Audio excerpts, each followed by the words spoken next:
Hello and welcome to There's a Beautiful Me. I'm Crystal Davis, your host. This show is geared towards empowering and uplifting young women and teenage girls on living a modest lifestyle. This is not to steer you away from whatever you are doing, but it's just to kind of give you advice and insight on a lifestyle that you may want to look into or you may want to seek change. This is the show for you.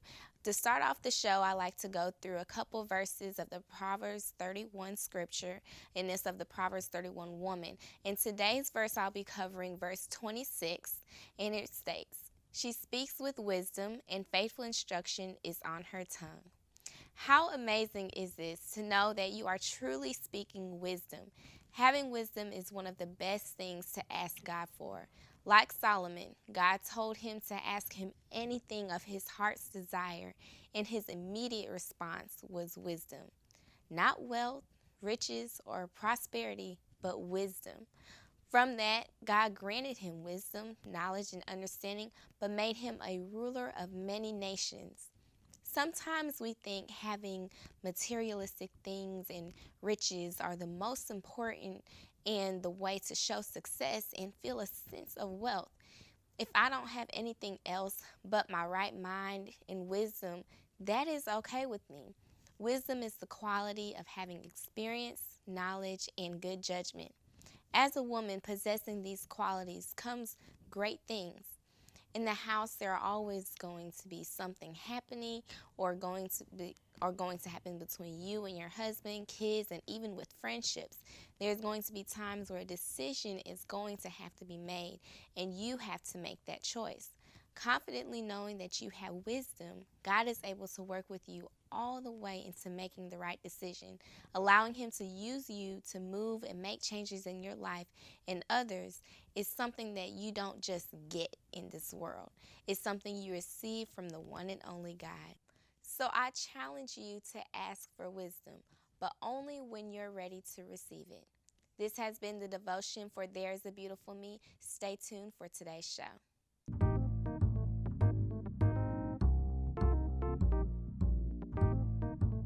Hello and welcome back to There's a Beautiful Me. I'm Crystal Davis. Just before we go into the show, I would like to tell you about my guest. She has done so much for the city of Houston and still is very active in the community. She attended Texas Southern University with an athletic scholarship to play basketball, where she received a Bachelor's of Science in Public Affairs. She started working for a government-based agency transitional program for women re-entering society and agencies such as the City of Houston Housing Authority, Harris County Mental Health and Mental Retardation Association, Solid Waste Management, and the Mayor's Citizens Assistance Office. As a council member, she served on numerous committees, which included Chair of Housing and Sustainable Growth, Budget and Fiscal Affairs, Quality of Life, Technology, Transportation, and Infrastructure, Ethics and Council Governance, and Public Safety. Currently, she is also a professor at Texas Southern University teaching political science and just recently was elected to the HISD Board of Education last year in 2013. These are just a few of the things this phenomenal woman does, and she does a lot more. I'm pleased to welcome with me in the studio today, Miss Wanda Adams. Thank you. Thank you for having me on your show today. I'm really excited to be here. Oh, thank you so much for coming and joining me. And real quick, before we go into the show, what was the government agency that you were a part of? The government agency for women entering society was named New Directions Incorporated, and we had both a women and men facility right here in Houston. They are no longer in existence due to budget cuts. It was a program for women who were coming from various prison systems, from local systems as well as from the federal prison system. And what it was is a transitional program for like a 6-month program to help women who were incarcerated to come back into society. So we kind of helped transition them back into a way of life or back into the public and the community. Okay, that's really great because I know that's something that, people we struggle with. And then also kind of tie in with the show today and what we're going to be discussing about different social issues with young teenage girls also at that.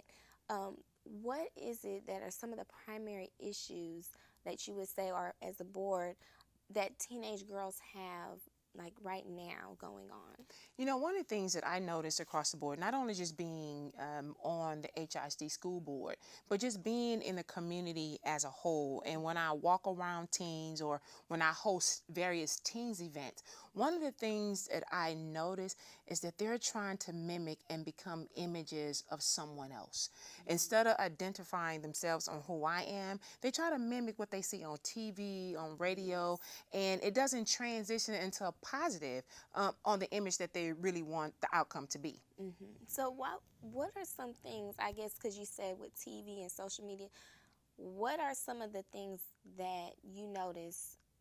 Is it that they are taken from? Is it, like the style? I noticed some things is like the style, and then the lavish lifestyle of like the jewelry, and then, these relationships that they're in, and how they're just, everybody's like in love. But, in reality, there are really some issues behind that. What are some things you think that they're taking from that? TV is what it is, Yeah. and entertainment is what it is. They make money from off of TV and entertainment.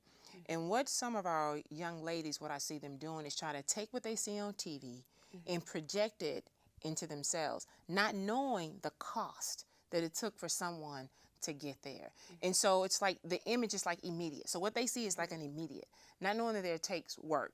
And not only that, I think that they try to be copies of something that they see instead of looking in the mirrors themselves and said, I just want to be me. And so I think it's some of the young ladies that I see, it's just the image that they're projecting, and they don't understand that it's not a positive image. Right. It's a negative image. So when you look at rap videos or look at videos that project young girls, it's not always projected in a positive light. Right. And then even with the videos, they do show and like implement like sexual, encounters. And I noticed this like now our teen pregnancy is just so high, and that's become like a dominant issue. And I don't know, can you discuss like some of the areas that this is very common in? One of the things that we have to look at is when we look at our teenage girls is that they're trying to do things based on society, on what society tells them to do, and not just following the true guidelines from someone like yourself, and you through your show trying to tell them, look, you can be a young lady Yes. and have class and have a positive image and hold and sustain yourself until it's time. But they look at that fastness. They look at wanting to be with someone. They look at, well, I need to have a boyfriend. Or they look at that, if someone want to notice me, it's okay for me to wear short shorts and, wear tight clothes and wear long hair and put on a lot of makeup. That's going to get the attention. Right. The young men are being attracted to what they see. They see the image of short shorts, long hair, makeup, having we used to call back in the day fast, having a fast mentality, or come and get me type of mentality. So I think when they have that image, they're setting themselves up for, maybe early pregnancy as teenagers, maybe a high rate of, HIV and AIDS or STDs, or they're setting themselves up for that. If they don't change the image to let me know I don't have to do that, I can be me, because there's a lot of positive role models out there who waited and decide I can be me. I don't have to be anybody else. Right. And then what you also are saying is like, as far as being the waiting, like teaching that abstinence is good. Abstinence is not something you should be ashamed of. Is there some programs that talk about abstinence and, that young teenage girls can reach out to? And I have, not only being a former council member on Houston City Council and now transitioning over to the HISD board and being a proud graduate of Texas Southern University. I tell everybody I gave them my money twice, receiving my master's there as well.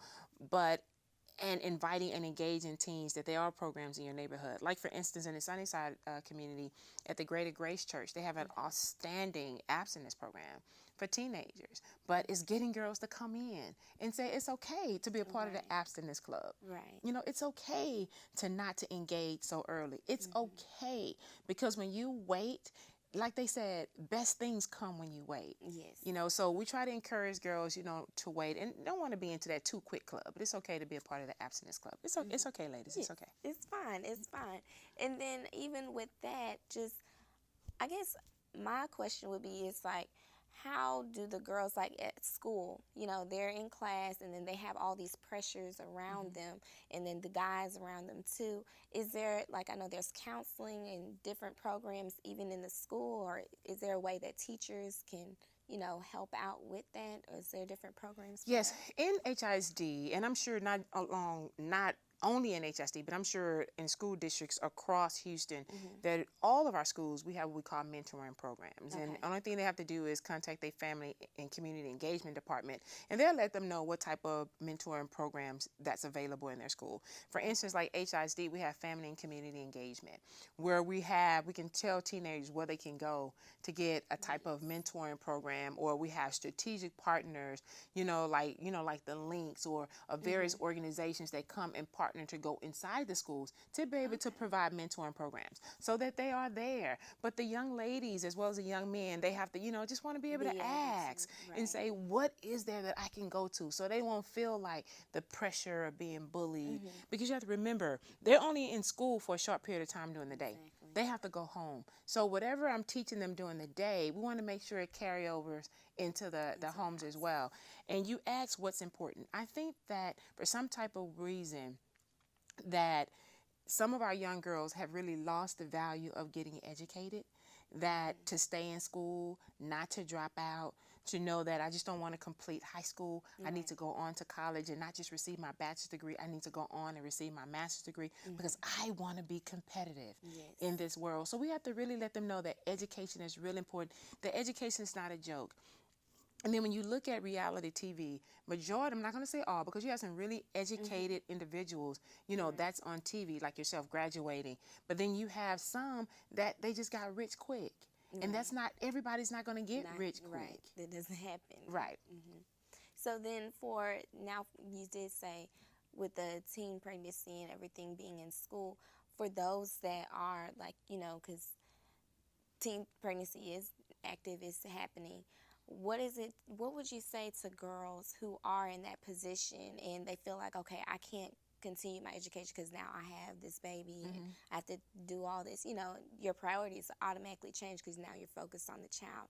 Is there a way that they can still, feel comfortable even if they're not at the school they're at, but they can go somewhere else? Well, now in schools nowadays, you can still attend school, being an expected mother. Back in the day, they say, oh, you can't go here anymore. You have to go to another school. But you can still come to school and be an expected mothers. In some of our schools, they even have daycare in some of our schools. And if a young lady is struggling with that issue, they can always contact Neighborhood Centers, Inc., and where they provide childcare. So right now, there's really no excuse if you are a mother, a young mother. There's no excuse because now you have programs that are out there through the state that assist you with your prenatal, with your pre-need. And I think some of our young ladies, they use, because I have a baby now, I can't continue school. That's an excuse. Because we have neighborhood centers that's out there. There are programs out there that would help that young lady to complete her goals and her task. Ladies, you can do it. You can make it. It's not anything that it's just because it's something that happens to you. You still can pursue being educated and still go on to college. There are many people that have done it, like you said. So don't give up on yourself. Don't give up on, your situation, because there's always a positive light to it. And then I also want to just continue with the Teen Summit that you have. I want to know more about that, and our audience too. We're really excited about the Teen Summit that's coming up. It's going to be August 16th. And of course, we're partnering with the University of Texas School of Public Health, Baylor College of Medicine, as well as 97.9 The Box. And of course, yours truly, Trustee Wanda Adams. And of course, JJ with 97.9 The Box. Well, what we're going to do is we're going to kind of shift the focus a little bit. Because I know a lot of people, they have like back to school events and people just come in and get backpacks and then they leave. Well, in this, we're going to encourage teenagers to attend workshops and seminars about dealing with various lifestyle issues that they face every day. If it's dealing with abstinence issues, if it's dealing with self-esteem, if it's dealing with the beautiful me inside of me, if it's dealing with how do I dress or how do I wear my hair, or dealing with bullying or peer pressure, or even some people who probably got into some trouble and say, hey, even though you got into some trouble, you still can find your way out. So we're really excited about this. It's going to take place at Worthing High School on August 16th from 10 o'clock to 2 o'clock p.m. And so is actually created by teens for teens. We're just the adults. We're just the support. So we asked the teenagers to come together and put together a teen summit. And what would that teen summit look like? And they the ones say, you know what, we deal with this, we deal with this issue, we deal with this issue. Well, let's have workshops on those issues. So we're going to have 6 workshops, and we're also going to have health screenings as well. So if any teenagers who need to get physicals, who need to get, if they don't have their shots by this time, hopefully everybody have their shots by this time, they can get, you know, health exams, dental exams, eye exams while they're there. And not only that, we just have some hands-on experiences. So we're really excited about this. I've done back to school events in the past as a council member. Now I get to transition a little bit and do something for teens and have a mentor effect, hopefully after they leave. Yes. So do they also do testing? I know, like you said, the screenings with physical and wellness. Is there like HIV/AIDS? We will have HIV and AIDS testing there. The city of Houston will come in and provide that testing for us for the teenagers. As you know, Sunnyside is the highest percentage of residents between the ages of, I think, of 14 to 27, where the numbers are rising. And so Sunnyside has the largest HIV infected individuals. So we need to try to get those numbers down. And again, they've been educating for years. And so something is not working. So we need to see what we need to do to work. And I think it starts with our young people. To get them educated, you know, because someone tell you to lay down, don't mean you necessarily have to lay down, but if you're going to lay down, make sure that you're protected if you're going to lay down. And so, unfortunately, it is happening in our population, especially among our African Americans. So we really, well, actually our Black and brown communities. And so not only that, we want to talk about obesity. We want to talk about, you know, staying in shape, because if you're obese at a young age, you're setting yourself for illnesses and diseases down the line. So we need to, you know, let them have that transformation as teenagers. So we want to let them know, hey, we're here, we're with you, we understand you. And not only that, we're going to have the resources and support that they can fall back on even after they leave the summit on the 16th. So is there going to be like fitness activities? We're going to have some fitness activities. We're going to have jam session where they're going to be able to dance. We're going to have a rally before it starts. So we just want to get them pumped up and excited about it. I'm actually excited about it because it's something I've never done before on a teen issue, just to focus on teens. And they said, we need something for us. We say, hey, well, you all create it, and let's just get it done. So I want to, of course, thank the sponsors that's going to be on board to be able to make this happen. So I'm excited about it. Of course. I'm excited too myself. Hopefully I'm able to be there and be able to join you all. And then for the teens, you said it's a group of teens. Is there a name for the group of teens, or is it just a random selection? It's a random selection of teenagers from some variety of the high schools that are in District 9. I know the majority of the students are, they attend Worthing High School. And so they just said, hey, this is for teens by teens. And the name of the Teen Summit is All the Way Live in Sunnyside. So we're excited. So they're saying we're all the way live out here. Don't forget us out here. So, and, you know, they've taught me a lot, and they've educated me on some things that I was kind of behind on. And so it's been a really experience as we've been transitioning to be able to make this event happen. So I'm really excited about it. And so we just look forward to being able to provide the information that you're sharing today, especially for our young girls, because they are our seed carriers.